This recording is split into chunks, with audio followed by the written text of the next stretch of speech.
I think the requirement is to create other nodes, and only the government can do that by establishing better connectivity infrastructure to more places outside of the city. And ideally, cities should be planned in the same way. You must have a master plan that defines what the city is going to look like 50, 60, 80 years from now, and build today so that you're not coming in the way of future development. The worst part, according to me, the worst part of music event in Bangalore is at the end of the event, it takes minimum 3 hours for you to get home. Dive into the entire Aerocity, Aerotropolis that you are developing at a very zoomed out level. Currently, there are 3-4 broad areas we are looking at. One is creating great public infrastructure. For example, we have signed with Prestige the construction of a world-class convention center. Embassy and their partner, Phase 1, along with Live Nation, are developing the concert arena. On top of that, we are doing our own development. My dad started Brigade. His first project was an idea to construct a 14-story building. So I don't know who starts off with their first project as a 14-story building in a city that doesn't have any skyscrapers, so to speak. Did it get built? Yes, it's Brigade Towers. So Brigade Towers on Brigade Road, that's how Brigade got the name, because we were on Brigade Road. How does a developer look at North Bangalore development, rates, demand, supply, everything? Give me a sense from a developer point of view. I truly believe that North Bangalore is where a lot of the growth is going to happen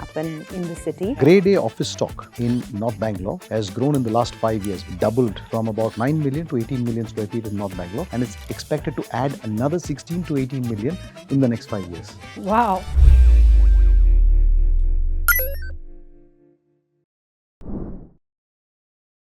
So Bangalore is amidst explosive growth, and one of the markers of that growth is the construction industry. Our airport is also a great microcosm to understand this growth, but also understand how has this growth, construction growth, shaped this city geographically as well. The other thing is, what are some of the important trends that are playing out or that have played out both in commercial as well as residential?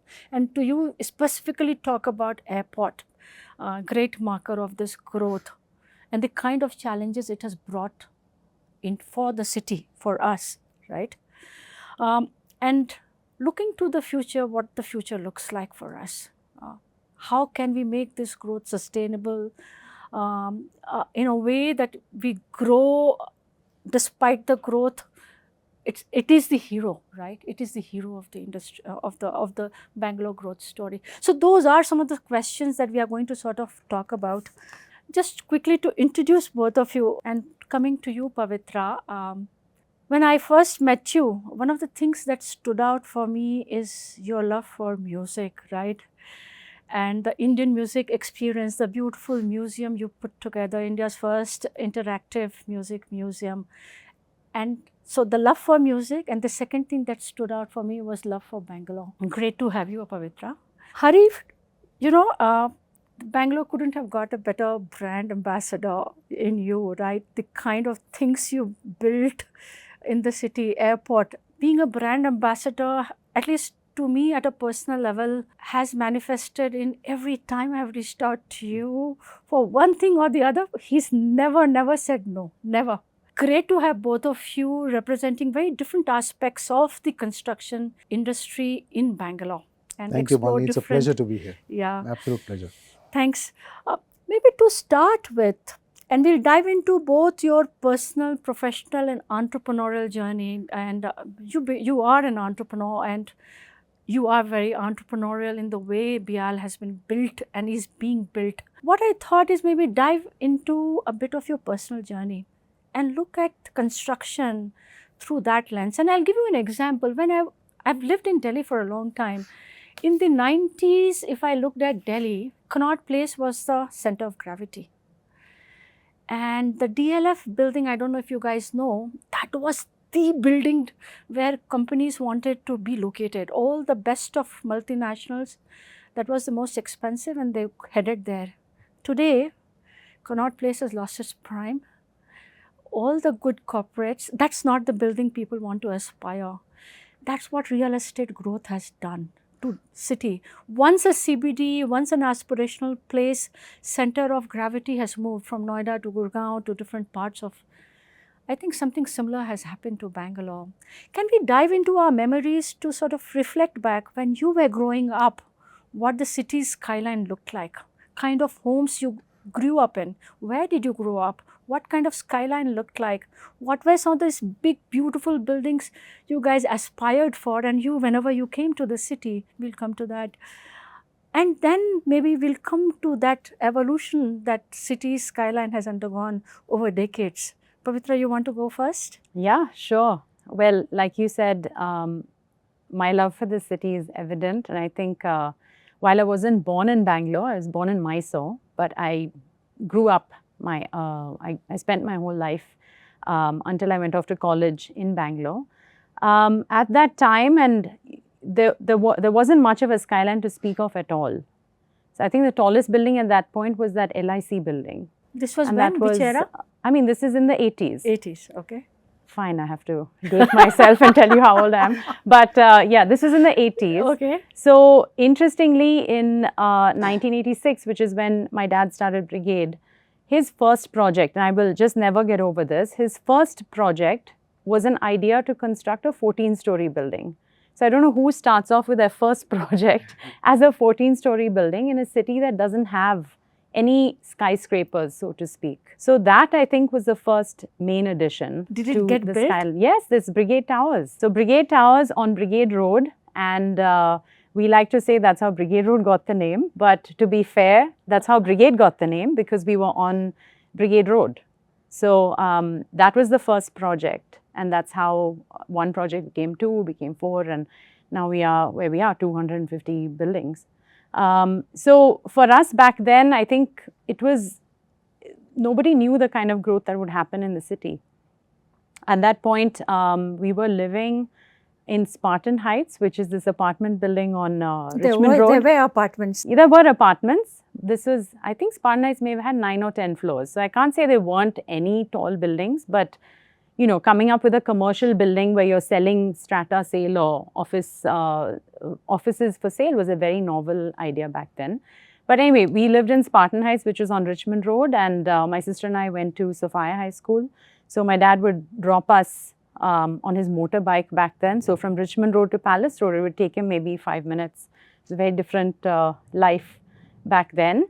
And, you know, growing up, I think we saw moderate growth in the city, but I left for college. Which was the most aspirational building at that time? Like either residential, like people talked about it, wow, that kind of thing. I don't even think we had any. No major sort of, it was, people lived in villas. Yeah, so it wasn't really like a single, you know, like villas or, yeah, I wouldn't say apartment living was a very common thing. How come you guys were living in apartment and your dad thought of building this 14th floor? I'm sure it was a hard sell at that point of time, no?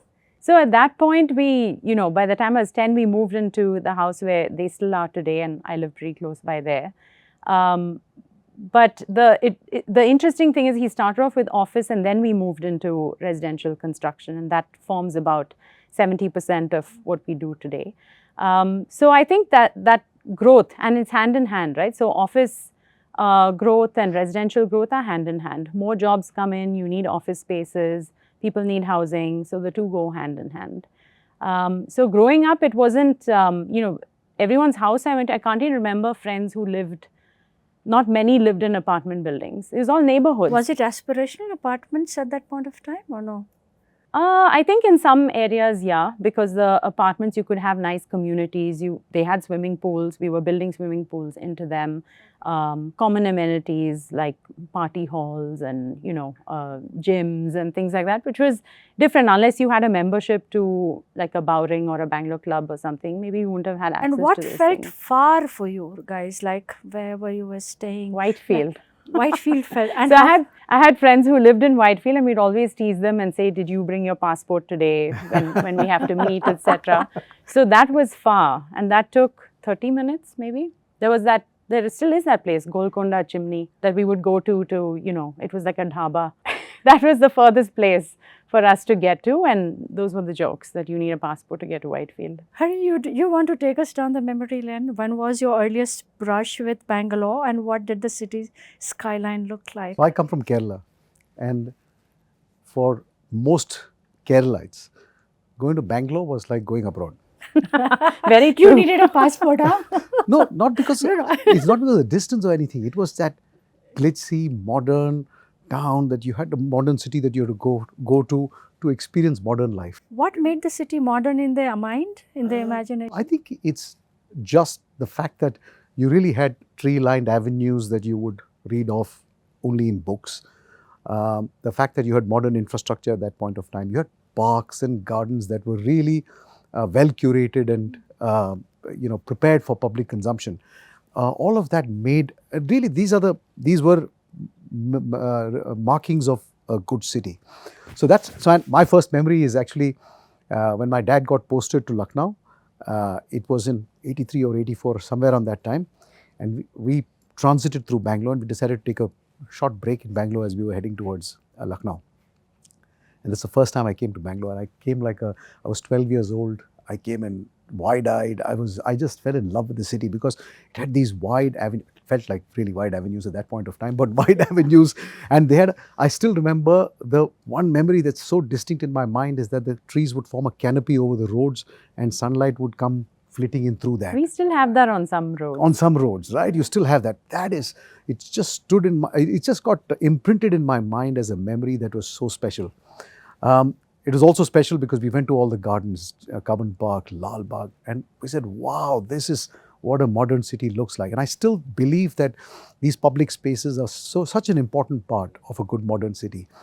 And it was also my first brush with a modern experience like television. I saw television for the first time when I was in Bangalore. And I said, Bangalore also gave me a chance to see. And you know what? I saw Sunil Gavaskar playing the fiery West Indies bowlers, stuff I would listen to only on the radio, on commentary. I saw it for the first time again in Bangalore. So for me, Bangalore stood for everything modern in multiple different ways. That was my first brush. Very brief, but I loved it. Then I came back when I started working here. And I think Bangalore had still retained a lot of that charm when I first came here. This is the 90s, isn't it? So I came here for 4 months in 92. And then I came, that was for a short stint as part of my management training program. But then really for working, I came back once and for all in 2002. Since then I've been here. Now it's been 23 years. Even in 2002 when I came here, I think it still retained some of that charm. I used to stay in Sadashiv Nagar.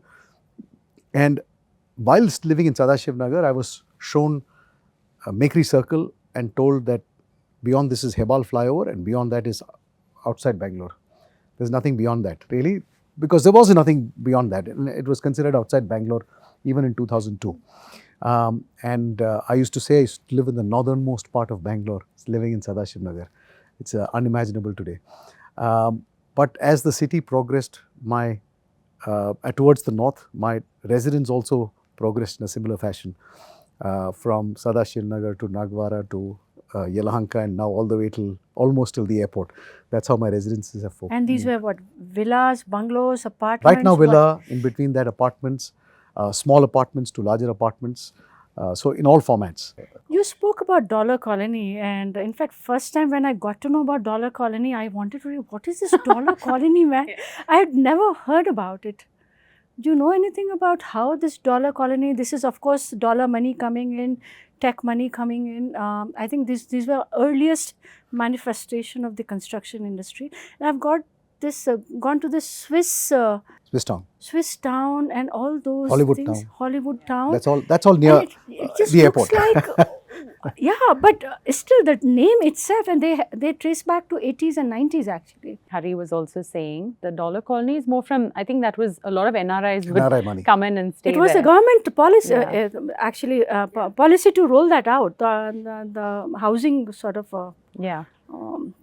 scheme, I mean. Yeah. But you know, this thought that Bangalore's always been very welcoming to anybody. So whether it is people from Kerala who are coming for a fun trip or anyone else, I think throughout my childhood, it was common to hear different languages spoken. Tamil was spoken much more than Kannada, I would say, even at that point, or that's what you would hear.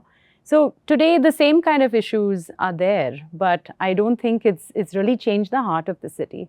We are still a very cosmopolitan place. We're still welcoming of everybody, and I think that's what makes it really special. Coming back to our conversation, if you remember the CBD, and what that comprised of. MG Road you spoke about, and Kemp's Corner or Kids Corner, I remember. Kids Camp Kids was Camp. the outer Yes. limit. MG Road, Brigade Road, Commercial Street. That was kind of the... Kids Camp was the end of MG Road, right? That's Yeah. There was one almost lane that at went, and yeah. it had a huge toy section. I remember going there and picking up in the 90s toys for kids, etc. Yeah. So, what was the CBD like? Basically, those, I mean, growing up, those were the only places to go, I Brigade think. Road, Commercial Street, MG Church Road, Street. Road, Church Street. Richmond Yeah. Road, Residency Road. That area, really. That was But at least CBD. for anyone to go hang out. I mean, that's where MG Road, Brigade Road, that's where the movie theatres were, that's where the restaurants were. What did we have access to? Max fast food and Wimpy's at that point in time. There wasn't really I had anything a else. favorite. On Residency Road, we used to go to this place called Casa Piccola. Yes, Casa Piccola Used to on be called Devta Plaza. Casa at the- Peas. Yes, it was. Yeah. What is Basement. it? It's a restaurant. It's a restaurant, and I still Profit rolls. profit rolls and Wiener Schnitzels.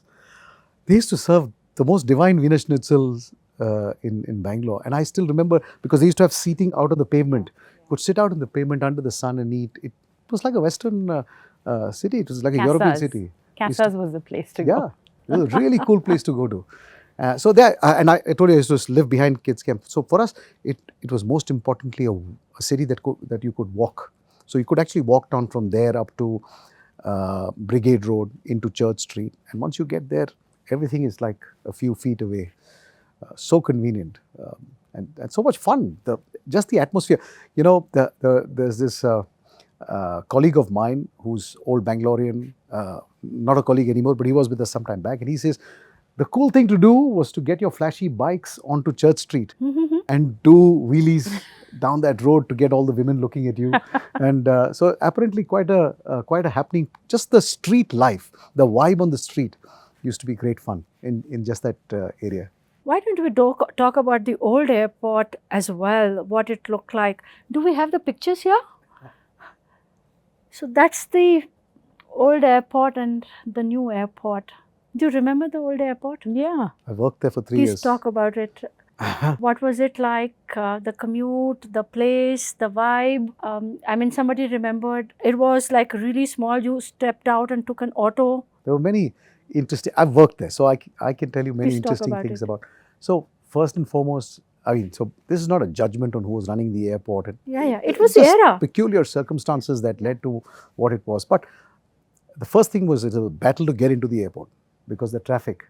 You would not be able to turn off the old airport road into the airport because there would, in peak hours, it would be jammed to get in.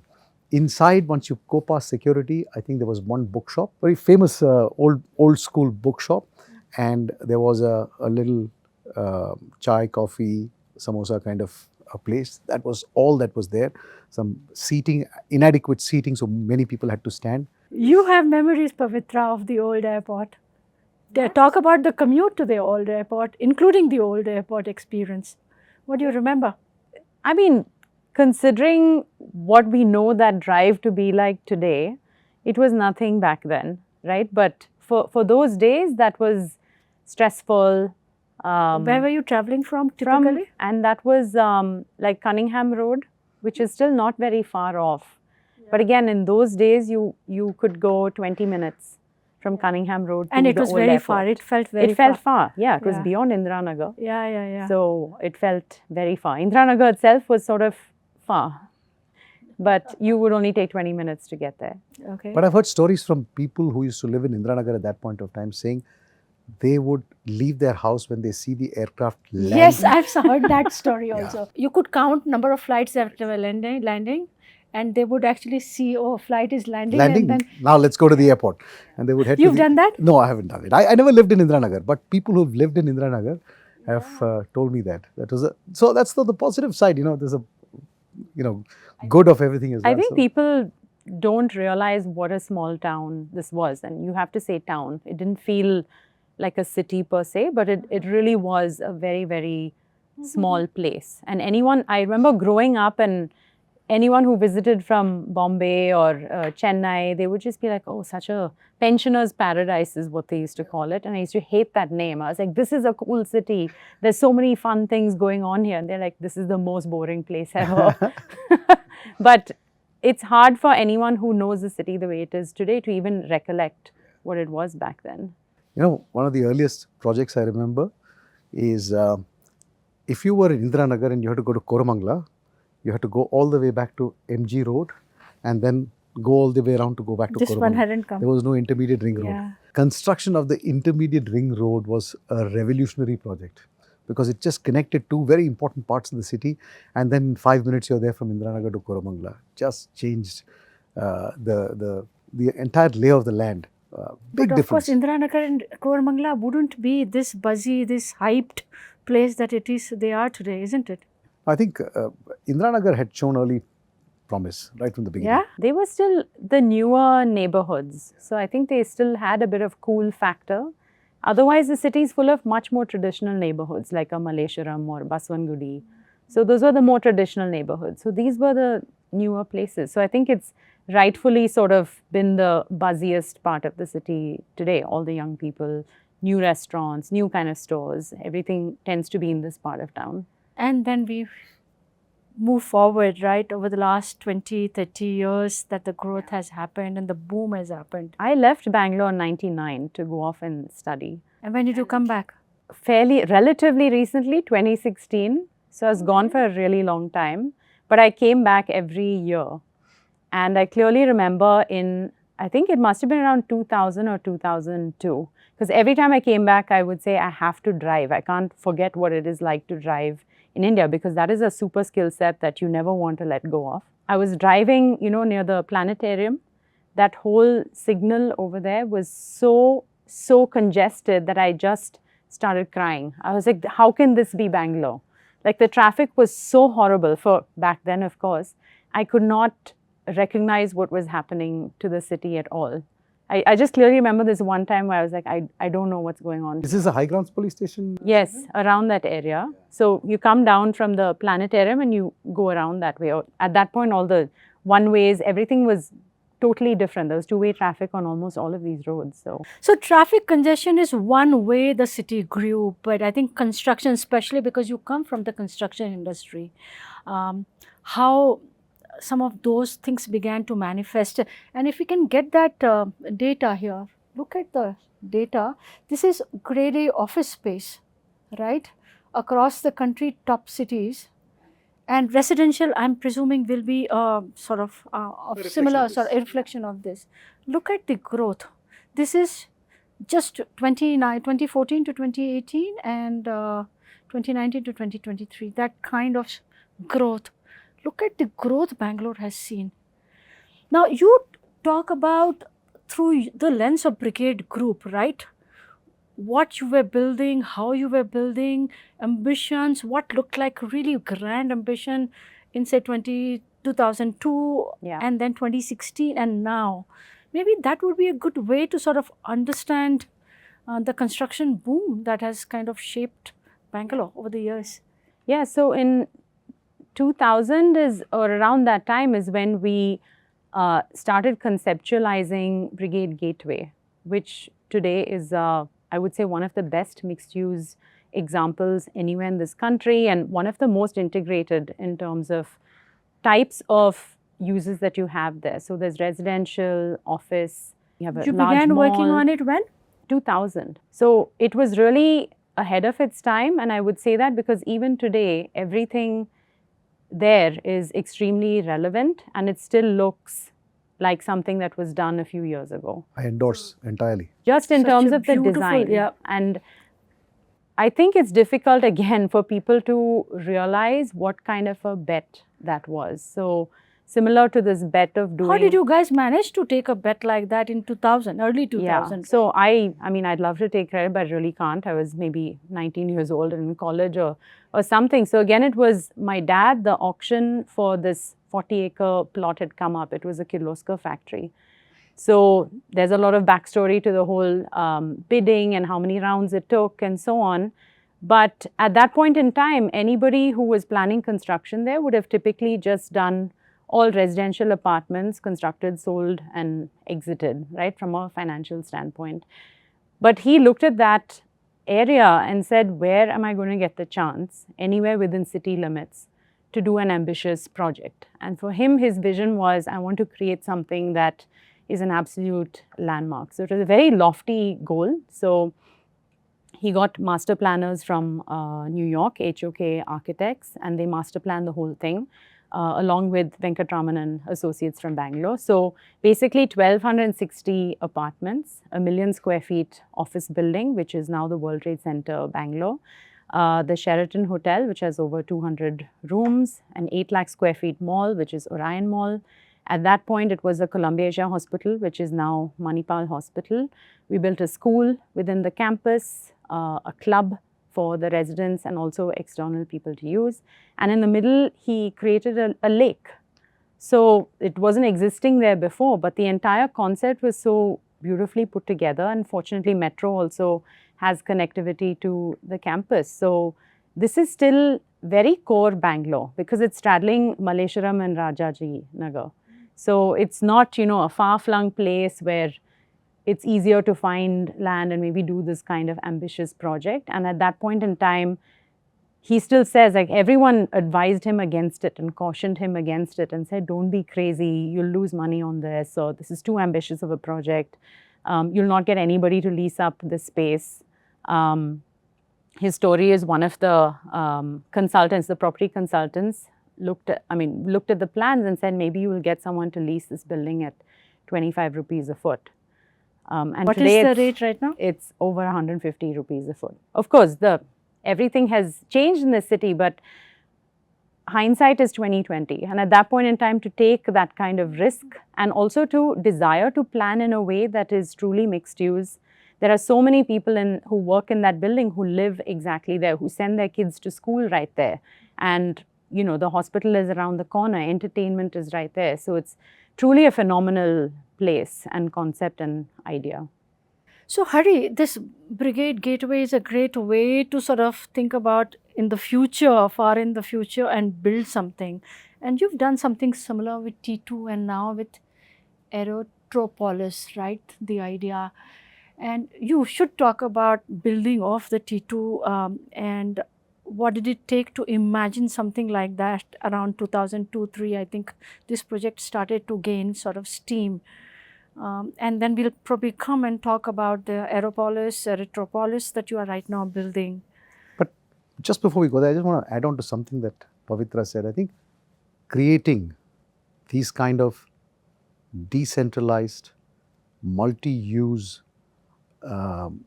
developments are really, and especially if they are linked to a transit node, is really the key to solving problems. Because within that decentralized ecosystem, it has to be a walking city, a 10 to 15 minute walking city. Everything should be within, so whether it's housing, work, education, hospital healthcare, entertainment, or what we call third places, which is anything to do with lifestyle and gives people that, all of that should be within a 10-15 minute walking distance. Minimizing need for people to go across the city. Today, with the number of trips we make across the city for routine stuff, because not available in our neighborhood, is what's adding to a lot of traffic congestion. But creating transit-oriented development like this, which is completely self-contained in let's say in a substantial sense, is really a key to future development. I just want to put that out there because this is a great idea of a development, and we need to have more like this. Maybe even larger formats as time goes by. We need to have even larger formats of this. About the airport development, I mean, it's been a crazy story because, like in most cases in India, the tendency is always to overestimate in the short term and underestimate in the long term. This has always been the case. Same thing happened to you? Of course. When we started this project in 2006, and I've been there since 2006, right from the beginning. When we started this project in 2006, we had to draw out a master plan that will show what the airport will look like in 2068. And ideally, cities should be planned in the same way. You must have a master plan that defines what the city is going to look like 50, 60, 80 years from now, and build today so that you're not coming in the way of future development over the years, right? You must allow for right of way and create those passages. That's how master planning has to be done. So when we did the first master plan, our most aggressive estimate was that by 2068, Bangalore will have 40 million passengers. That was the You've crossed that already. 2068. in 2068. That was the most aggressive, and we had the best consulting company in the world that was doing this at that point, forecasting this. They looked at econometric models, they looked at all sorts of things and said, looking at everything that's possible in this city, I think 40 million, and economic growth of Bangalore considered 40 million passengers. You hit 48 million or 42 million. 46 million this year. So that's That's a just. surprisingly long duration to sort of try and project out, I would say. Honestly, if you don't do it in that manner, even today, our master plan reflects what the airport's going to look like in 2068. We revise our master plan every 5 years. And thank God we can do it every 5 years, because every 5 years you've got benefit of hindsight, better quality of information available that you're able to. And then, of course, as technology has evolved, multiple things have changed, that it enables you to draw out better master plans. But the great thing is that the master plan has remained consistent from one point of view. The land use and the building blocks that we have sort of used in the whole thing ensures that in the long run, anything that happens in the future will be able to accommodate in that plan, right? That's the way the flexibility, the agility that's been built into the master plan. So we started in 2008. So T2 was not conceived in 2002. What was conceived around that time was actually Terminal 1, right? And when it started construction, it was built for about 6.5 million passengers. That's what the construction began for. And halfway through the construction, everyone realized that this is going to be too small. So they did redesign of a terminal while constructing, and those in the construction business will know, if you redesign something that's already under construction, how complex that is. And that to a complex system like an airport. But it was redesigned halfway through, and even as we did that, we started falling short of budgets. And therefore, even today, I don't know whether you recall, in Terminal 1, you might encounter in certain places, you don't have escalators to go down, you have steps to go down. One might wonder, why does a modern infrastructure not have escalators? Because the escalator was taken off to accommodate the budgetary constraints. So we redesigned the terminal, doubled the size of it, and built for 12 million. And guess what? It opened in 2008, and very first year, 10.5 million passengers, already too short. That's the pace at which aviation has grown. So for us, it's been a continuous story of construction and adding infrastructure. So in 2008 we opened, 2014 we finished doubling the size of Terminal 1, 2014 we finished that, we started planning T2. That's when we really started planning T2, 2015-16. 2018 we started construction T2, 2023 October we finished the final project, we closed it. February I was standing in front of the board asking for $2.2 billion, 20,000 crores for the next phase of expansion. So it's been continuous, and as we are expanding right now, I know fully well that we'll finish this 20,000 crore expansion program by about 2029-30, and we will be beginning the next phase in 2031, because that's the pace at which. So you're saying growth has been so meteoric that even no matter how hard you are trying to keep pace, the growth is just outpacing. So in infrastructure, the golden rule is capacity should be able to stay one step ahead of demand, right? Because if you overbuild, then it becomes too expensive, right? Somebody's got to pay for it.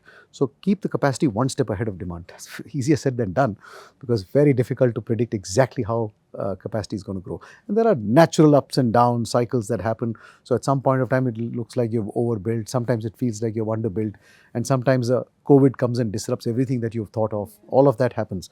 But in the long run, the idea is to keep your faith in the long-term trajectory. And keeping that long-term trajectory in mind, it's just construction and construction and construction. That is why we went to the government 2 years ago and said that by 2032, this airport will start getting constrained, to start looking for the land for the second airport now. It's time to start thinking about building the second airport now, because it'll take that much time, because you land acquisition, identification, feasibility assessments, acquiring land and all that. By 2032 is the earliest you will get your second airport.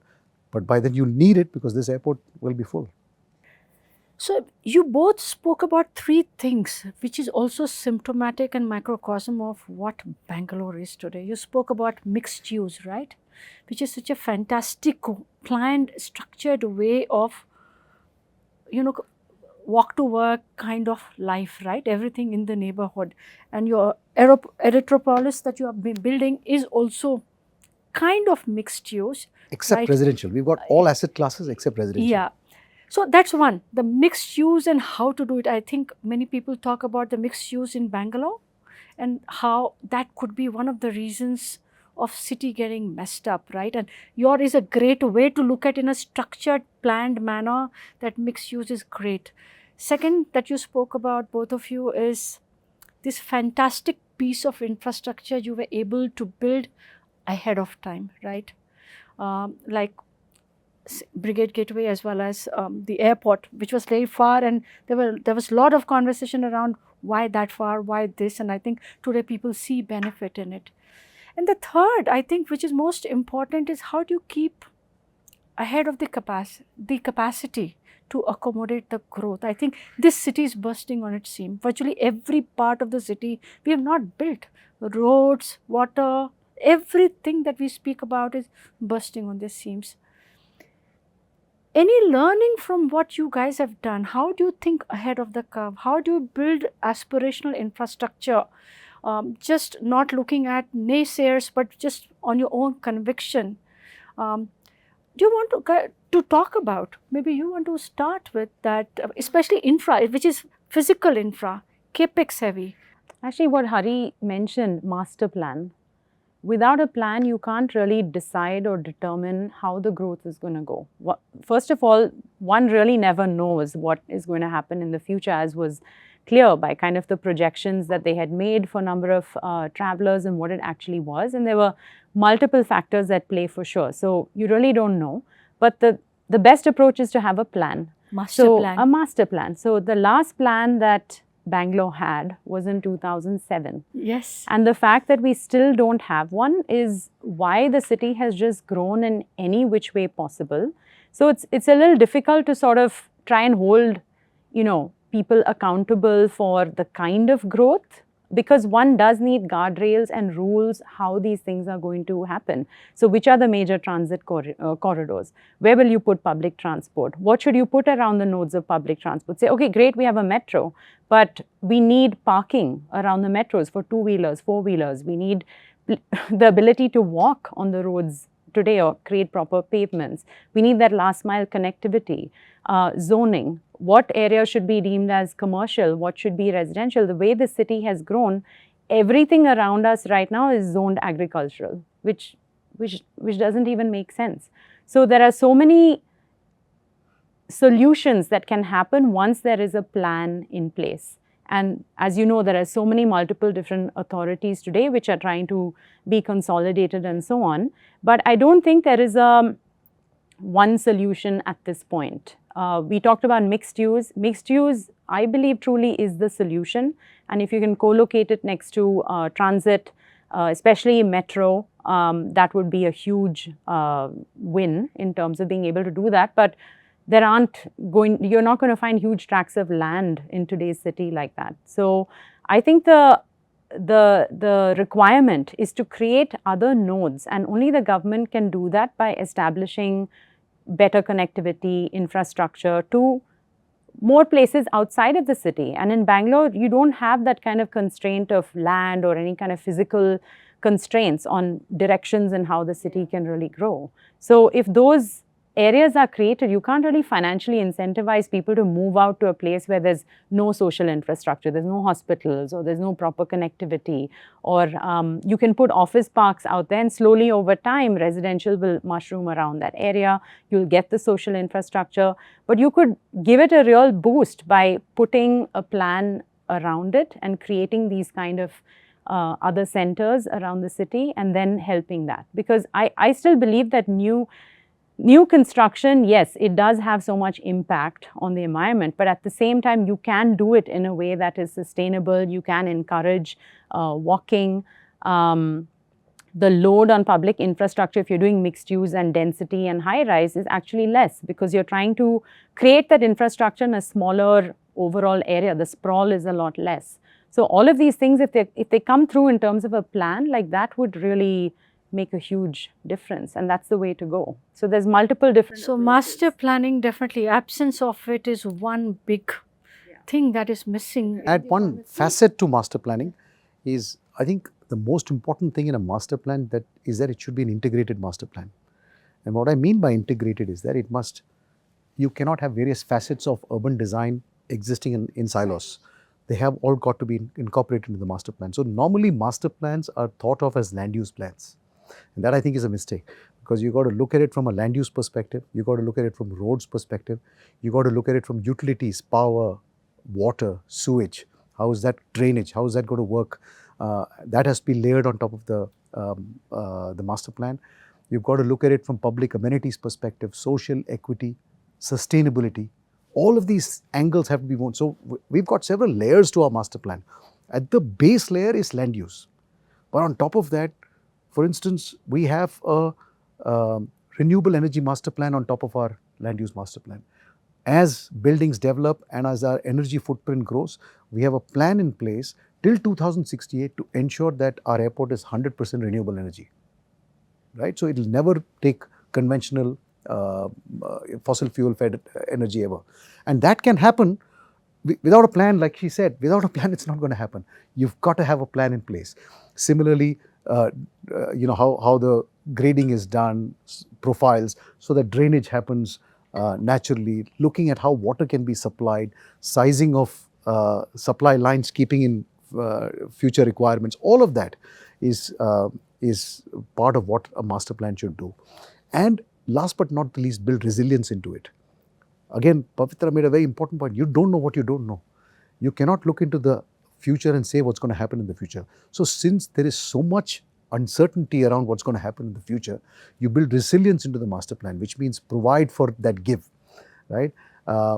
Plan a little extra. For example, climate change. I think all our planning parameters and design parameters are changing. I don't know how you're experiencing it.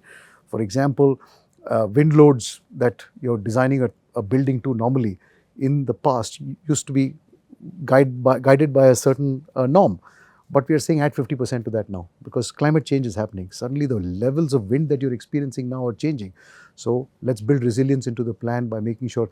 Similarly, one of the reasons why we have drainage issues in many parts is that you have sudden heavy bursts of rain. Now, you're designing to a 100-year storm, your drainage systems. But sometimes in a 20-minute window, you get a much heavier downpour that results in flooding because your drainage is not geared for it. Can we build resilience into that by oversizing that a little bit? That's all part of building resilience into the master plan. So master plan is essential, but it must have several layers to it, and all of this must be integrated.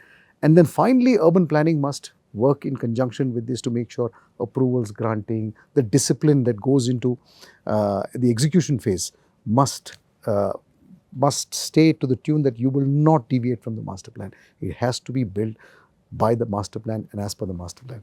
Or if you have to change, then you have to revise the entire master plan and all its layers all over again. And that exercise you do every 5 years? Every 5 years. Every 5 years. I think it's for a large city of our size, like even if I think every 5 years, imagining like all of the different stakeholders and the political will that it would take, even a 10-year plan with a review would be sufficient. And that's kind of how the CDPs have generally been thought of, that there should be a 10-year CDP outlook. He spoke about climate and its impact, right? And I guess it's affecting all of us, and especially planning large infra projects like this. I mean, that's the reason why we've also rolled out this North Bengaluru challenge focused on climate related issues. What are you experiencing? How are you sort of preparing for this, building this resilience that Hari was talking about in your construction that you are undertaking right now? Naturally, I would say it's a top of mind problem for everyone who is looking at buying a home or occupying an office space, and therefore it is top of mind problem for us as well. So how do you really design these communities to evolve How do you do it in a manner? Give us 3-4 examples that helps us understand as an average person what are some of those triggers. See, even something as basic as water supply in our large, if I just talk about a large residential community, or I think in most areas in Bangalore, a lot of the water supply is coming from tanker. And this gets expensive. The water quality, of course, can be debated. But more than anything, I think residents have, a lot of problem with the way in which the costs can just skyrocket. Most of them and most developers have already paid for the water connection charges at the time of getting the approval for the project. And sometimes it takes 5 to 6 years. In one of our projects, it took 10 years to get a water connection. Yeah, an actual city water connection took over 10 years to get. So people are already out of pocket for having paid for those things. And then in addition, they're paying for tanker water. So this is one big problem that's there in almost every part of Bangalore. Even the areas where you get Kaveri water supply, it's still not enough. It's not enough. So the whole city is kind of dependent on it, which is a shame because Bangalore as a city does get enough rainfall to support the population that we have. So there are many different ways. Of course, rainwater harvesting is one of them. That's part of the building code as well, to do rainwater harvesting. But in many projects, you can maximize that aspect instead of just doing what's the basic minimum. One of the other ways is to change habits. So metering and monitoring the water usage changes habits. So when people actually see how much they're using and how much they have to pay for. Now, assume you're not just splitting the bill across, 200 different apartments, but you're paying per use. That starts to change habits. So that's have you seen an instance of it where people have suddenly overnight changed their behavior because of I wouldn't say it's overnight, but it does bring the consciousness into the communities. So then again, it is a question of, paying to have that kind of visibility versus just what you think are the benefits of, not having to see that level of detail. So in many of our newer communities, we've been putting in all the water meters so people can see that aspect of it. In many of our newer communities, we're also designing a different way of, the way the plumbing lines are designed is to separate grey and black water so that eventually you can treat that and make the black water into grey by recycling it on site, because you don't know what's coming down the pathway for you. So if Bangalore as a city still has access issues in terms of fresh water, this is one way in which you can recycle a lot of your water usage for other purposes. Do you see big resistance to usage of grey water? Because one of the things we were told as we were talking to BBMP officials and now GBA is that grey water usage in for the potable city, consumption, there's still a lot of stigma attached to it. a lot of stigma. Even for potable from purposes, black Even for to grey. construction, I'm told Yeah. people have concerns. Do you have thoughts about it? Yeah, I think anytime something new is introduced, there are going to be concerns. That's how it is when you try to change anything. But it really depends what is the bigger need here, and when does that become a desperate need when you don't have a choice anymore. So you really have to start doing these things now so that you understand the issues with whatever it is. So I think expecting fail-safe solutions from day one is an irrational expectation. Yes, you have to change things, and kudos to them for trying to make that change happen. Now it's up to everyone to adopt those changes, come up with issues to address what might be quality issues on grey water when you're curing cement or whatever it may be. But are you using grey water in some of your construction? We are.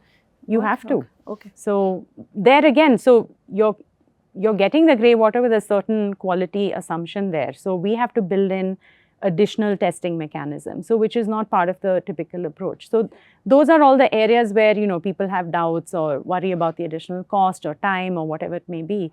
But I think that has to be the way forward. Hari, you have done so much work on water sustainability at the airport.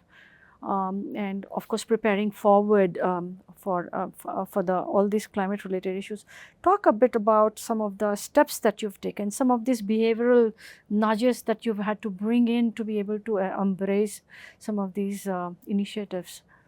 So at the initial stage, what we did was what was completely within our control, which is the big steps that are institution-led steps. For example, moving to 100% renewable energy and creating our own renewable energy master plan was part of that. That's completely within our control. We didn't have to influence anybody or whatever it is. We could do what you want. The second one was a bit more difficult, which is water. Currently we have 7 lakes that we have built within the campus. There are no lakes there, but within the campus we built 7 lakes. Today we have storage capacity of a little over 1,000 million liters inside those lakes. All the lakes are linked together by pipelines, like very much like how Kempegowda had built the city of Bangalore. Original Bangalore, right? You can pump water, some through gravity, some through pumping. You can actually move water from one lake to the other. And all these lakes are interconnected. Apart from that, we have recharged the underground aquifers, the water table has risen. And I think I've told you the story before where 12 years ago when we did testing of 50 bore wells in the Devanhalli region, the depth of the water table was anywhere between 1,000 and 1,500 feet. Today, in the similar regions, and this was done through IIC, they did about 50 bore wells, and we are looking at water between 100 and 300 feet. Right, so the water table has risen up so much in that area. But all this took a lot of investment from our side. Building a lake is not a cheap. The liners for that come from Germany. The technology on the ABC, active, beautiful, clean. The ABC technology comes from Singapore. You got consultants from there. Really, there's a lot of investment that goes into making a lake. It's not about digging a hole in the ground and allowing water to come in. When we went to the board for this approval, there were question marks. Is this going to pay off? Why do you need this? But, thankfully, I don't know whether to call it thankfully or not, but we had a moment to really prove our case. 14th to the 19th of September, we had complete disruption of water supply to the airport. This year? This year. And we didn't get a drop of water from the city because they were doing a major overhaul of the pipeline. We managed entirely on our own. We had our own resources of water to manage for 5 days, 6 days continuously. Even today, I can permanently run the airport on just our internal water resources. But we maintain it at a healthy average of 70%. So 70% of all daily water we consume is internally produced, which means the water that we have stored, and then we treat it and reuse it even for potable purposes, right? So our average consumption of potable water on a daily basis is about 3 million liters per day. 2.1, 2.2 million liters comes from internal. We take only 1 million liters per day from the city. That's part of what we do. Solid waste management. We have a zero discharge to landfill. We manage across the 4,000-acre campus. All the waste is recycled. And the idea is we're actually setting about a circular economy in that sense. So all the food waste from all the restaurants in both the terminals, it's a fair amount of restaurants there, all that comes out, goes into our bioreactor, produces gas, and we tank that gas, and that gas goes and lights the fuel in the kitchen back in both the terminals. So you see, it's the waste from there that fires the fuel that generates more food. And in that manner, we're creating circular economy. Now what we're doing is taking plastic waste, converting into pellets, and finding ways to get the neighboring communities involved in producing something out of it, which we can use it back in the airport. So it's not just about not sending anything to landfill, but using the waste to generate something positive that can be used back in our system itself. So all of these are very simple measures, not very expensive. The rainwater harvesting is literally a no-brainer for this city. I think it's just such a simple solution that can change the water problems of the city permanently. So I think there are very good solutions that are out there that can be learned from. So this is how we build resilience into our systems. And of course, planning parameters, changing some of them, making sure that there's a little bit more give in the system so that if things change, we can actually cater to it. We've got plans. We're able to think ahead. So for example, we knew 10 years ago that we're going to have a taxiway that connected the 2 runways at that level. So we've changed the road profiles to make sure that there is enough headroom below that taxiway so that cars can pass below it. Now this thinking happened 10 years ago and the road execution happened 10 years ago. Now as we're building the bridge, we have that complete freedom to go out and build that bridge without any hesitation because that has already been thought of. I wanted to just add on there. for a lot of developers, including us, right, naturally there are so many trade-offs. You're doing construction because you're responding to a demand and a requirement for space that has arisen from economic growth. So that's a positive thing. But there are so many aspects to it that are generally seen in a negative light. So for us, I think we're also looking at how can you impact the area around you, much like what Hari is saying. Yes, within your project, you can make a lot of those design decisions because that's our field of influence, or so we think. But we also have done a lot of tree planting within our own campuses and outside of. So over the last few years, we've planted over 1 lakh trees, and we're in the process of planting 1 lakh trees more in the Aero Park 2, which is actually close to the airport. Because any development is going to require movement, cutting of trees. So naturally, you're looking at how can I replace that, whether it is a 1:2 ratio or whatever it may be. But that actually needs to happen when you're already conceptualizing the plan. Rejuvenation of lakes, if not creating lakes, there are enough and more lakes in Bangalore that do need that help. So we've rejuvenated a lake in Whitefield, the Sitaram Palya Lake, looking at another one to also get the permissions to do that. So these are kind of things that, we do have the power to make that kind of impact to try and offset, because I think we have to fundamentally remember that the growth is a good thing and we have to construct and build in order to respond to that growth, but you can do it in a way that still tries to protect the environment, tries to protect the city to whatever max extent possible. And, ideally one has this plan that you can predict what's going to happen in the future and at least design accordingly. So what you're saying in terms of, knowing something 10 years ago that you could plan towards that, I feel that the intent is there, like for everyone to do the right thing and build in a certain manner. But without some guardrails or guidance, it's very difficult to again say, hey, this isn't being done in the right manner. But I wanted to ask you a sentiment that I often get told by people, that they're heartbroken that where Bangalore was on the live performances scene, where it has come today, they feel really sad about it. I want you guys to talk about how do you guys feel, coming from the place where this was the place, best of performances were happening, to suddenly we don't have venues, we don't have performance, we don't have having that venue. Yeah, but having the venue is a huge thing. I mean, there's so much we publicity. are working towards it, absolutely. But today it looks like everybody is saying, nothing is there. Yeah, well, we all know the fiascos of, events, being set up in the wrong, we don't have enough places. And even the ones where you do have concerts, and there's limited venues where you have a metro Always a problem with traffic to get to the venue and out. The worst part, according to me, the worst part of a music event in Bangalore is at the end of the event, how long it takes for you to get your car and get your car out of the venue. It takes minimum 3 hours for you to get home.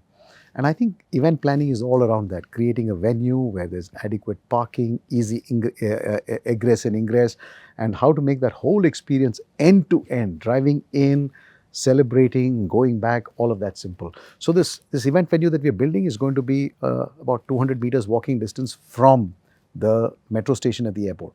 So you actually get out of the metro station, and if you're going for the concert, ideally we would not encourage anybody to bring their cars. Come in the metro, and there is a walkway that just connects you to that venue. Get down there, watch, get back onto the metro and go back home.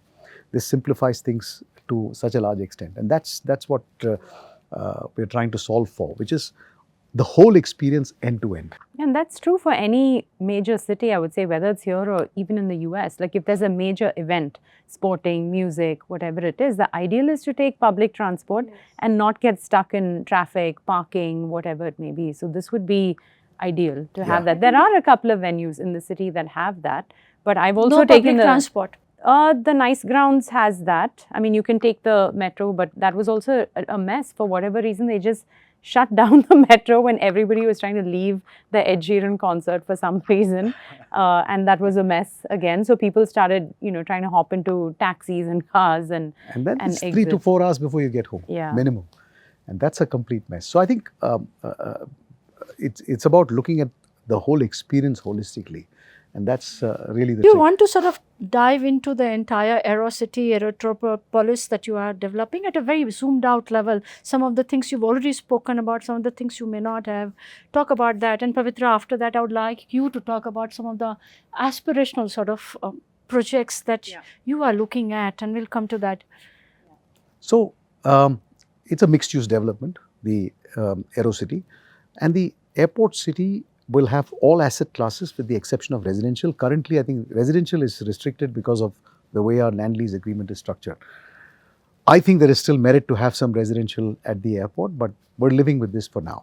So currently, there are 3-4 broad areas we are looking at. One is creating great public infrastructure. For example, we have signed with Prestige the construction of a world-class convention center. And How big is it? it's a 8,000 seater convention center. It's a very large convention center. It can seat 8,000 people with large exhibition spaces. And of course, it will also have an attached luxury hotel, 300 room luxury hotel with also retail dining entertainment, about 20,000 square meters of retail dining entertainment. That is being developed by Prestige. Embassy and their partner Phase 1 along with Live Nation are developing the concert arena. On top of that, we are doing our own development. So currently we are building a 2 million square feet office complex. We're building a 775 room hotel. All the hospitality in the airport will be built by us, but we'll have different operators. But in the long run, we expect to see anywhere between 4,200 to 5,000 room keys inside the airport, right? So that's the number of hotels that we will build ultimately. Total, the business parks will be about anywhere between 12 to 18 million square feet of grade A office space inside the airport. We have a medical district that's coming up with a senior living component that we're thinking about. We're looking at, there's also some technology stuff. So for example, there is arguably the most advanced cloud kitchen. For example, if you're on Swiggy and you're ordering on Swiggy, some of the restaurants that you order, which are white label products of Swiggy, all the food is getting made in the kitchen at this particular cloud kitchen. Wow. This also exports a large number of meals. So if you're, let's say, in a departmental store and you're buying one of those ready meals, there's a good chance that that meal has been made here at that cloud kitchen. There is a 3D printing manufacturing unit. Yeah, what is the significance of this 3D printing? I kind of read about it. There is no significance. I think they found it great because it's all export oriented. So they've set it up there, and they manufacture valves that go into hydroelectric plants or something like that. I'm not exactly sure, but then they export that from there itself. There is a EV R&D facility being established by Epsilon. There is a logistics park that has already been established, a second logistics park coming up, which has already got some linkages with the airport. We've become the MRO capital of the country. Yes. So we've got 40 acres of MRO being developed by Air India, another 36 acres of MRO being developed by Indigo. Between these two, there will be a total capacity to maintain 29 Code C equivalent aircraft. Code C are your Boeing 737, Airbus 320 equivalent aircraft, but 29 aircrafts can be simultaneously serviced and repaired. So it's going to be literally possibly in Asia, the largest base for maintenance, repair and overall of aircraft. So these are some of the assets that are already under construction, under development. We still have about 250, 300 acres left, which we master plan, like all these I was telling you, that 12 to 18 million square feet of office complexes, and there's going to be a retail dining entertainment village. We've just cleared that in the board, so we'll start construction of a 5-acre retail dining entertainment village. So all of that is part of what this airport city will be eventually. So as an airport, Hari, the significance of entire thing, this is the first aerotropolis that India is building, right? Even Delhi has one, Delhi, the Aerocity, but that's correct. very hospitality dominated. Yes. But there is an Aerocity in Delhi. Yes. They've got office complexes there as well. So why do experts say this is the first aerotropolis that's being built? Is there something? To be honest, it's not true, but Hyderabad is doing. In fact, Hyderabad has much more land than us. We have a total of 460 acres for airport city. Hyderabad has 1,500 acres for the airport city. Oh, wow. Yeah, so they have a lot of land. So this is not the first one. This is not the first one. Okay. And all the airport privatization, even Mumbai has, but much smaller land is very parcels. small. Very small, because it's a. But I think now with Navi Mumbai, there is a Navi larger plan. Mumbai will have more. Jewar in Noida, they will have more. So it always makes sense because airports are natural magnets of development, right? They actually draw the city towards them. And if you give the airport operator land and they start developing the airport city, it kickstarts and vitalizes the economic development of the entire region. Especially because these airports are being established far away from the city. So this area around that airport you'll see a different version of this area in a few years from now. You see that 2,000 acre KIDB Aerospace SEZ, that's full already. We've got developments going all the way to Nandi Beyond Hills. airport, yeah. Right, all the way to Nandi Hills. And all of that is... what does it do to your revenue mix? Aeronautical, aviation, non-aviation now? So we have percentage? We have 3 buckets of revenue. We've got the aeronautical revenue, we've got the non-aeronautical revenue, and we have a non-airport revenue. What we call airport city is all non-airport revenue. It's got nothing to do with the airport. It's completely outside the airport remit. The non-aeronautical revenue is all the revenue that we make from passengers who travel through the airport. Yes. Retail, Khana pina. all the restaurants that we have there, the lounges that we build, the day hotels inside the terminals, meet and assist operations, parking, advertising. What's the split? Aeronautical? Currently, it's about 65-35. 65 is aeronautical, 35. Okay.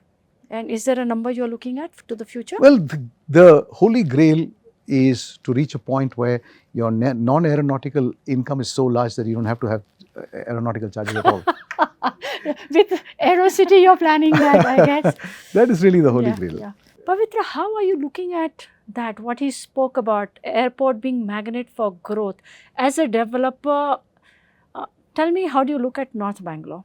And how that trajectory is like right from 2008-9, when this has sort of been doing, how does a developer look at now North Bangalore development, rates, all that, and demand, supply, everything? Give me a sense from a developer point of view. So from a land value perspective, I think after the airport opened in 2008, like definitely or even prior to that, right before that, the land value rates in Devanali and around that area for that time skyrocketed. From then till now, naturally, those numbers have increased as well. So around 2008 is when we acquired and started conceptualizing one of our largest townships. So in Devanali, it's about 135 acres. Okay. So that's more of a residential-led township. But within that township, we have a hospital, not a hospital, it's a healthcare facility, a school, some retail, some commercial. It's more like support retail and commercial, but predominantly residential. But it has taken a while for that development to sort of get that kind of traction. So we, as Brigade, we've been saying North Bangalore, North Bangalore, North Bangalore is the way it's going to go. But somehow for a long time, the traction in North Bangalore still wasn't very strong. Now in the last, I would say 5 to 7 years, you've really started to see the pickup. A lot of it has to do... Have the rates gone up for some of your, maybe if you're comfortable talking about? Yeah. Just like ballpark, not like... So when we started selling in Brigade Orchards, the rates there were, sub 4,000 long time back. Now it's 9,000, 10,000, depending on the kind of, so I'm talking about apartments. The villas, etc., are going for much more than that. And this is a township that, is already fully developed.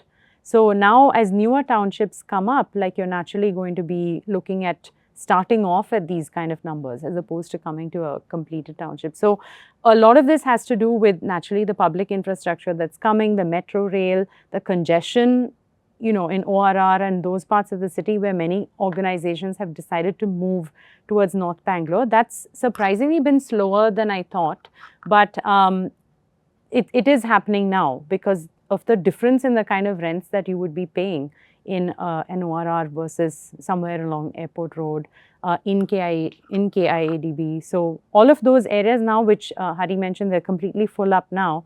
That's the reason why so much residential is also taking off, or there is demand for residential. So that whole Bagalur area is is a very good residential market now. Again, another area where, a few years ago, we would have been selling, that was an affordable housing kind of location. But today, people are willing to spend 9,000, 10,000, 11,000 rupees a square foot to be in that area. So I truly believe that North Bangalore is where a lot of the growth is going to happen in the city.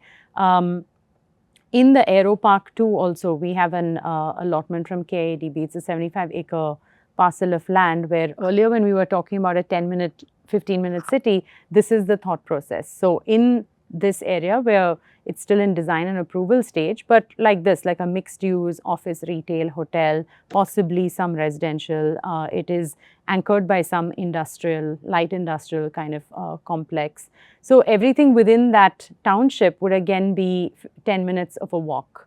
So that, that concept is never going to grow old. That's going to be true just wherever. Grade A office stock in North Bangalore has grown in the last 5 years. Between 2019 and 24, it's doubled from about 4.5 million to about 9 million right now, and is expected to grow, or it's grown from 19 to 18, 9 million to 18 million square feet in North Bangalore, and it's expected to add another 16 to 18 million in the next 5 years.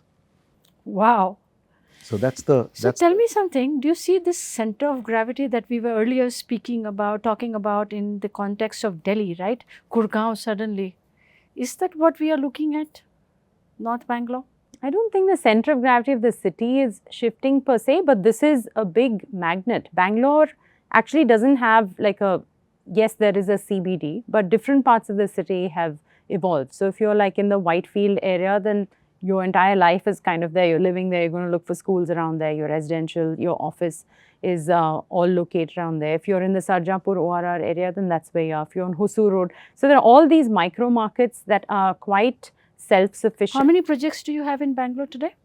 At least 15 to 18. And if you can talk about percentage, like north, south, east, west. So predominantly they are in North and East Bangalore. There is some in South Bangalore, but the demand tends to be more in East and North.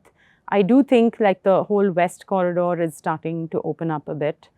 So along Tumkur Road, while it is still a very busy area, you're starting to see some land parcels come up. So there is so much office development also coming there that now you're seeing the support residential also come up over there. So I think that's the good thing about Bangalore. You can grow in all directions. The new airport, wherever it comes, I think 2035 is what we are looking at. And yeah. So before I go there, you asked a question, is the center of gravity going to shift to the north? Having given the fact that we are so heavily invested in the North Bangalore, I'm putting my money on the fact that that's where the center of gravity is shifting. And one of the things that we used to say, and this is when we started the project 7-8 years ago, the Airport City project, and really converting that whole thing into a new hub of economic activity, that 4,000 acres. What our bet was that we said, how can we change the narrative? Everyone talks about how far the airport is from the city. How can we change that narrative to start people starting to measure how far they are away from the airport, right? That should be the measure of how premium or where your location is. And I think closer to the airport, therefore, will become more premium over a period of time. And I believe that there is a potential now to start looking at some of this urban planning in that area and making sure that at least development that comes along in that side is well planned, well thought out, integrated, and all of that. If that happens, I think there is potential that that part of Bangalore can really become New Bengaluru or Gurgaon or Navi Mumbai. I don't know what. Hosa Bengaluru. Hosa Bengaluru. I'm joining bets with you on North Bangalore because, absolutely I agree. And my only reference point is Delhi because I saw it grow. Delhi was the center, right? And Gurgaon was on one end, Noida was on another end. All the industry was here, corporate offices from Coke, Pepsi, everybody. And suddenly everybody's moved to the periphery. Either they are choosing Noida side or Gurgaon side, they're placing their bets. And the center of the city, registered offices are really, they've moved on. Multinationals are not there. and they moved to different suburbs. And primarily these two suburbs have dominated it. Ghaziabad is another, but I think prominently. And I see something similar happen here. I think so too. Well, I think that's also natural for cities where it's difficult to sort of manage the growth. I mean, it's difficult, right, to overhaul systems within the core part of the city. That's happened in London and New York, wherever it is, where you do start to have the business districts move out, and then that becomes the magnet or the center of gravity for a lot of other growth. So it happened in Whitefield with the IT corridor. Yes. It happened with North Bangalore with the airport. And you will see that replicate itself towards south wherever the new airport comes up. And that's bound to happen again. And so the second airport, it's been in the conversation for some time now. 3 land parcels have been identified. There is evaluation still going on. The site has not yet been decided. And there are 3 sites being evaluated. Eventually, wherever it gets placed, it'll get placed on the basis of from what's the best place to locate it from an airspace perspective, from the terrain perspective, environmental impact and all of that. But that will have a serious impact on how the city's development will happen. Because suddenly you will see a lot of movement towards that side automatically happening. It's bound to happen. So one question for you and the second question for both of you. So because you've built an airport from scratch, and if we are building this second airport, what are 4 or 5 things that you would absolutely want if you were the CEO of this new airport, you would want to advise the government or whoever is building it? These are 5 things to keep in mind right at the planning stage. Number 1, public transport. Yeah. Straight away, Go off ahead. the bat. Before it opens. Seriously. So public transport, okay? You must have a good Metro. Metro there. Secondly is that do not have land use restrictions on. Like what you spoke about, residential, Residential is etc., not there. I would say we must ease that out. Third is that separate out the airport city development from the airport and allow a different lease. For us, the biggest impeding factor is the fact that our lease expires in 2068. So the question mark for most developers when they come into our airport is what happens after 2068. That clarity on what happens after that. Though we seem to feel we have the clarity, but for most developers who are investing the money, they need to know what's going to happen after that. So I think just providing that clarity, what will happen to that portion of the land beyond the airport's term. That's a third thing. It's massive investment. You can't have that uncertainty. Exactly. So that's an important piece. I guess these are the top 3 things that come to my mind. I don't think there's anything else. Otherwise, Bangalore Airport, the way it is right now, would not have been successful if everything wasn't really working well. Most of the other things, I think the state government has been extremely supportive. This airport's successful in large measures because we have the state government very closely involved with what we are doing at the airport. And I think that's been a great success factor. And I think that should be replicated there as well. I want both of you now to zoom out of airports and North Bangalore and Whitefield or wherever and look at Bangalore at large and think of yourself as Chief Construction Officer of the city and wherever we are with all the mess, all its beauty and all the love that you both have for the city. What's on your wish list? How do you think we could look at the city as a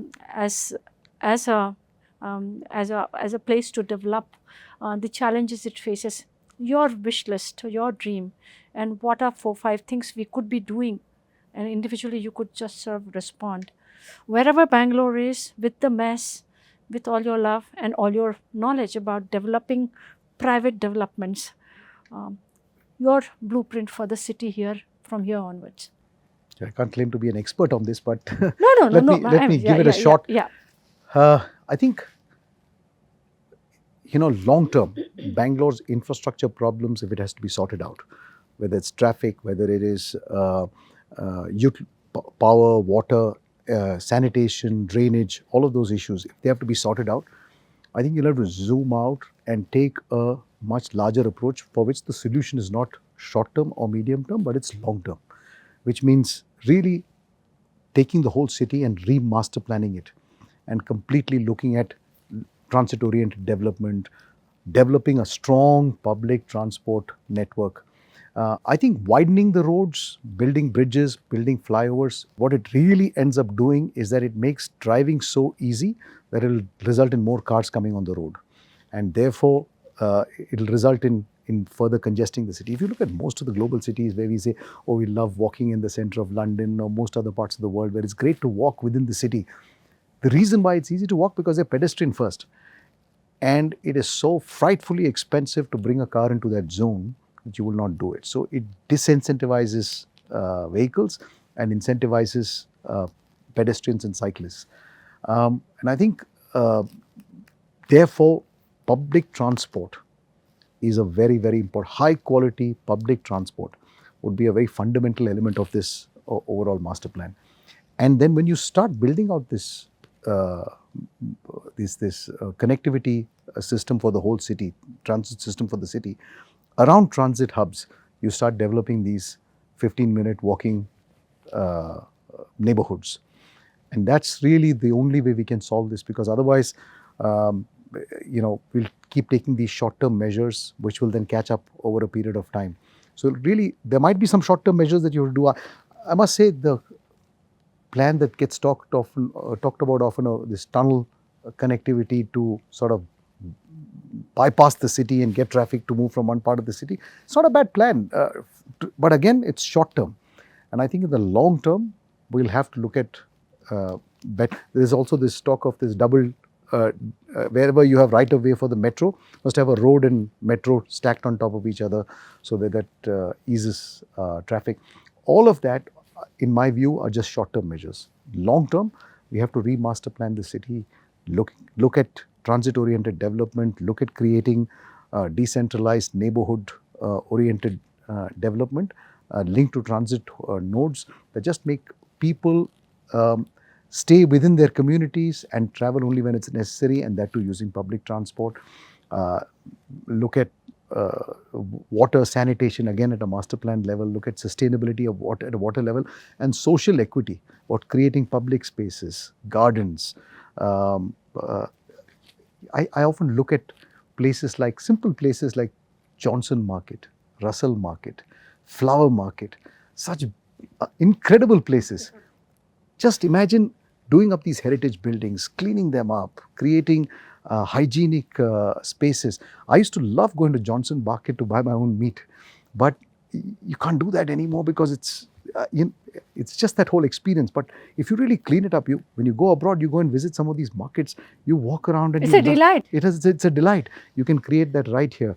We've got such lovely opportunities to create such spaces, and then that really will enrich and not to forget, very, very important, it's not just the rich and the people who have the wherewithal who are coming into the city. It's also a large number of migrant laborers who are coming into the city.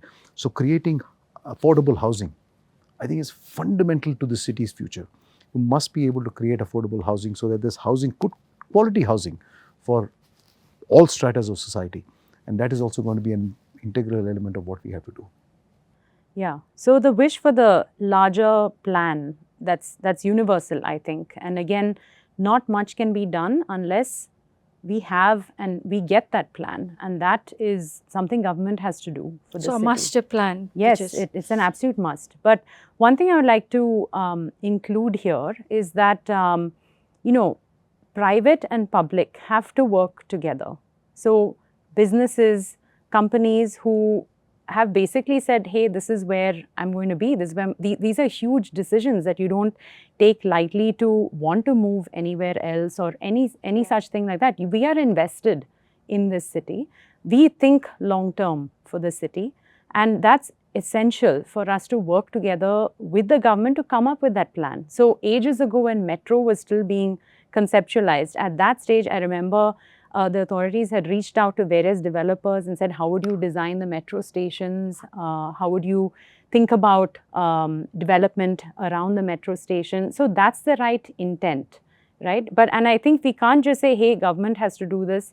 But I would really like to see, people coming together and working on it, because that's the way, the ability to plan, the ability to, to assign resources in the right manner, to get the right kind of consultants on board to have the long-term vision, that is going to come when both work together. And that's absolutely possible if we decide that's the way forward. Everyone has the right intent for the city. It's about somehow coming up with a platform to be able to do it. And I don't know what is the solution for that, but it does have to mean that government and business work together to put this plan, whether it is in terms of developing the infrastructure, the garbage problem, the water problem, everything can be solved if there is the intent to work with maybe the private enterprise as well, collaboratively to make that happen. And again, we don't need to look at New York and London or whatever. Look at Singapore, look at Tokyo. They have that kind of population load that we are dealing with. And they are able to do it from investing entirely in public infrastructure to create accessible, mini cities. I recently had gone to Tokyo, and apart from, 1 or 2 cab rides, everything we did was on the train, coming from the airport all the way into the city, getting around within the city, and it was an absolute pleasure. Even with big suitcases, whatever it was an absolute pleasure, like the wayfinding, the connectivity, the ease, considering it was in Japanese or English or whatever it was incredibly easy to use. And for that load of population plus a whole additional load of tourists, it was seamless. So for us to, expand out the city by creating all these other nodes, like there are so many businesses that don't necessarily need to be in the city, but with proper planning, with proper infrastructure and connectivity, with the ability to, once you're outside of the city, you have more access to land, you can create affordable housing. Creating affordable housing in the middle of the city is a need, but it is a huge cost. And it's not really required if you're going to, set up all these different magnets outside and then build that ecosystem around that. So I think it really requires both to come together and collaboratively work on that. Because without that, it's always one versus the other, and that's not a feasible way for us to grow. She made a very important point. Infrastructure, design and construction has to be done keeping the citizen or the user at the center of it.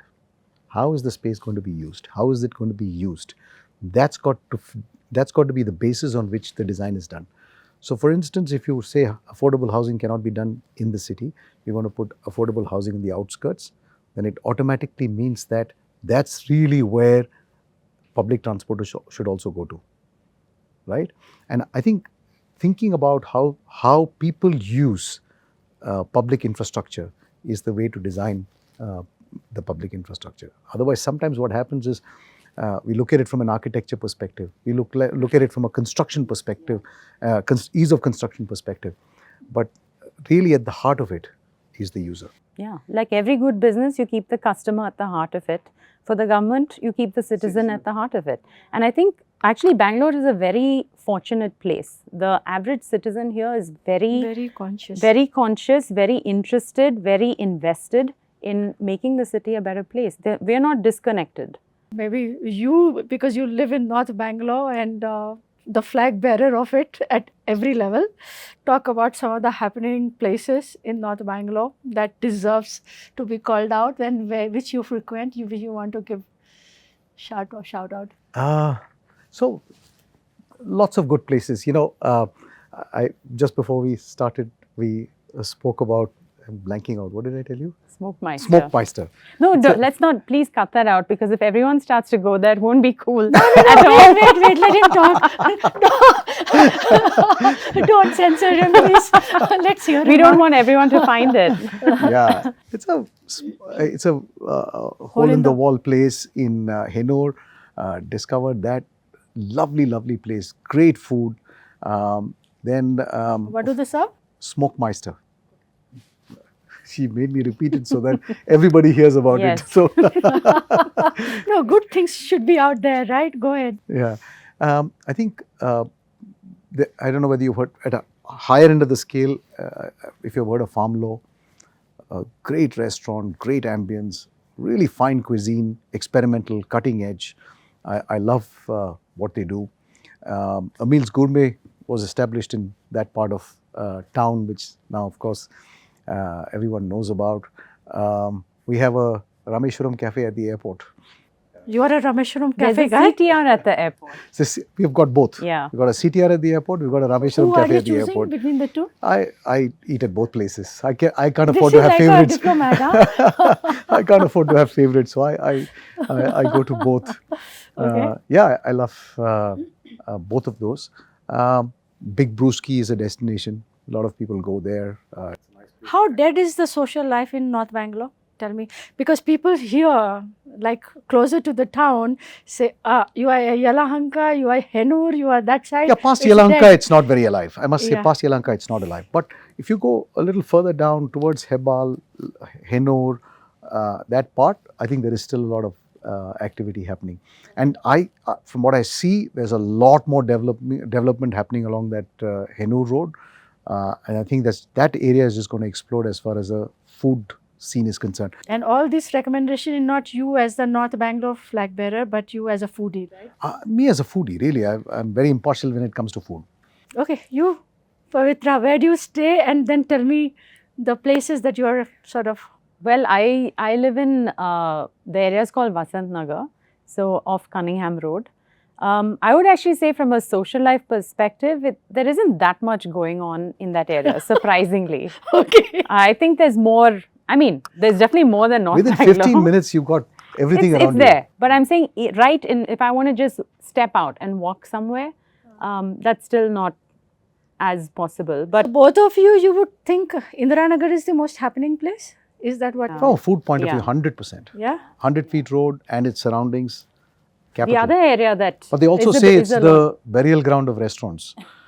Because it's amazing places how open and close very quickly. so quickly. So really, very powerful testing ground. And if you've got a strong concept, you'll do really well. But if you haven't really got it pat down. So But I'm I going think to- all over Bangalore, there are new, I mean, I think even if it's like a good pizza, for example, there are places coming up that do an excellent job. There's a place called 23rd Street Pizza on Castle Street or Wood Street, one of the two, that is really great. And I just think like Bangalore has all of these small niche places like Naru for ramen. I actually like that entire building, the courtyard. The entire concept of that is phenomenal. I think that's one of my most favorite things about the city is that you can have concepts like that which keep evolving. So what the courtyard was a few years ago to what it is today is just constantly evolving yeah, itself. it's really and it's cool. It's Have not you been there, Hari? it's not I've read a necessarily- lot about it. I know Yeah. about the concept. No, the every 3 levels aspect and- of it, and I think Akila's also been on the show. But like from when they started off with just the courtyard, when they added the conservatory, which in itself was a very new idea to have restaurant pop-ups come to the city, and for someone who's looking for like you would love that because there's restaurants that are famous from other parts of the city coming in here and doing a pop-up for a weekend. Then Naru opened in there. Then they have a tiny wine bar called Wine in Progress. It's literally 9 or 10 seats. It's such a cool place. And then the Subco Coffee is opened. Now she's opened the middle room, which is, you would again like that, the music, it's like a listening room. So these concepts are, I think, what makes Bangalore really cool. Now I'm seeing a few other places try and pick up the middle room kind of concept and have it like a listening space. So I think that's one of my most favorite things about the city is that new things keep evolving here and are doing it in a not necessarily super high-end way. It's But still if I were to cool. look, Boutique-ish. Yes, boutique if and I were to cool. look 3 years down the line, I can tell you where the coolest restaurants will be. I know that. What we're coming to. Aerocity and North The retail Bangalore. dining entertainment village at the airport is going to be the coolest place, I promise you. You're getting some- Shameless CEO plugs of everywhere. the- So And so you basically place your bets there, man. I'm waiting for him to open some residential so I can create some boutique and cool homes. Thank you both for this lovely conversation. And I'm sure the people who matter in the city should get some of the advice, some of the tips, some of the learnings that you guys have. Thank you so much. Thank you. Thank you.